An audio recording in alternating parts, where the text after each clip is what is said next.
ನಮಸ್ಕಾರ ರೀ ಎಲ್ಲರಿಗೂ. ಉಮಾಸ್ ಕಿಚನ್ಗೆ ನಿಮ್ಮೆಲ್ಲರಿಗೂ ಪ್ರೀತಿಯ ಸುಸ್ವಾಗತ. ಈ ಬಿಸಿಲಾಗ ಹೊಟ್ಟೆ ತಂಪು ಮಾಡ್ಕೊಳಕ್ಕೆ 5 ನಿಮಿಷದಾಗ ಮಾಡುವಂತಹ ನಮ್ಮ ಉತ್ತರ ಕರ್ನಾಟಕ ಶೈಲಿಯ ಮಜ್ಜಿಗೆ ಸಾರು ಮಾಡೋದು ಹೆಂಗಂತ ನೋಡೋಣ ಬರ್ರಿ. ಇದು ಬಿಸಿ ಬಿಸಿ ಅನ್ನದ ಜೊತೆ ಅಥವಾ ಮುದ್ದೆ ಜೊತೆ ತಿಂತಾ ಇದ್ರೆ ಮಸ್ತ್ ರುಚಿ ಕೊಡ್ತೈತೆ ನೋಡ್ರಿ.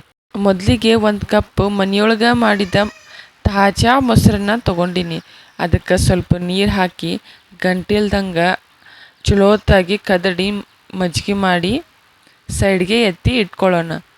ಈಗ ಒಂದು ಸಣ್ಣ ಮಿಕ್ಸಿ ಜಾರ್ಗೆ ಖಾರಕ್ಕೆ ಅಂತ ಹೇಳಿ ನಾ 3 ಹಸಿರು ಮೆಣಸಿನ್ಕಾಯಿನ ತೊಗೊಂಡಿನಿ. 1 ಇಂಚು ಶುಂಠಿ, 2 ಎಸಳು ಬೆಳ್ಳುಳ್ಳಿ, ಸ್ವಲ್ಪ ಕೊತ್ತಂಬರಿ ಮತ್ತು ಪುದೀನ ಸೊಪ್ಪನ್ನು ಹಾಕ್ಕೊಳಕತ್ತೀನಿ. ಇದ್ರ ಜೊತೆ 3 ಚಮಚ ಹಸಿ ಕೊಬ್ಬರಿ ಚೂರುಗಳನ್ನು ಕೂಡ ಹಾಕ್ಕೊಂಡಿದ್ದೀನಿ ಮತ್ತು 1 ಚಮಚ ಜೀರಿಗೆ ಹಾಕಿ ಸ್ವಲ್ಪ ತರಿಯಾಗಿ ರುಬ್ಕೊಳ್ಳೋಣ. ಮಜ್ಜಿಗೆ ಸಾರಿಗೆ ಈ ಮಸಾಲನ್ನೇ ಮೇನ್ ರುಚಿ ನೋಡ್ರಿ. ಈಗ ಒಗ್ಗರಣೆ ಮಾಡೋಣ. ಒಂದು ಪಾತ್ರೆ ಒಳಗೆ ಎಣ್ಣೆ ಕಾದ್ಮೇಲೆ ಸಾಸಿವೆ, ಜೀರಿಗೆ ಮತ್ತು ಕರಿಬೇವು ಮತ್ತು ಒಣ ಮೆಣಸಿನ್ಕಾಯಿ ಹಾಕಿ ಚಟಪಟ ಅಂತ ಸಿಡಿಯೋಣ. ಆಮೇಲೆ ನಾವು ರುಬ್ಕೊಂಡ ಮಸಾಲೆಯನ್ನು ಹಾಕಿ ಹಸಿ ವಾಸನೆ ಹೋಗುವವರೆಗೂ 1-2 ನಿಮಿಷ ಚಲೋತ್ತಾಗಿ ಫ್ರೈ ಮಾಡಿ ಗ್ಯಾಸ್ ಆಫ್ ಮಾಡೋಣ. ಇದೇ ಟೈಮ್ನಾಗ ರುಚಿಗೆ ತಕ್ಕಷ್ಟು ಉಪ್ಪನ್ನು ಹಾಕ್ಕೊಂಡಿನಿ. ಮಜ್ಜಿಗೆ ಏನಾದರೂ ಹುಳಿ ಇದ್ವು ಅಂದ್ರೆ ಬೆಲ್ಲ ಅಥವಾ ಸಕ್ಕರೆನೂ ಕೂಡ ಹಾಕ್ಕೊಬೋದ್ರಿ. ನಾನಿಲ್ಲೇ ಹಾಕ್ಕೊಂಡಿಲ್ಲ.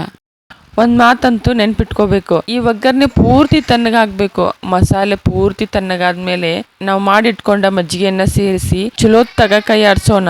ಬಿಸಿ ಇದ್ದಾಗ ಮಜ್ಜಿಗೆ ಹಾಕ್ಬೇಡ್ರಿ, ಮಜ್ಜಿಗೆ ಒಡೆದು ಹೋದಂಗಾಗತ್ತೆ ನೋಡಿ. ಈಗ ರುಚಿಯಾದ ಮಜ್ಜಿಗೆ ಸಾರು ರೆಡಿ ಆಯಿತು.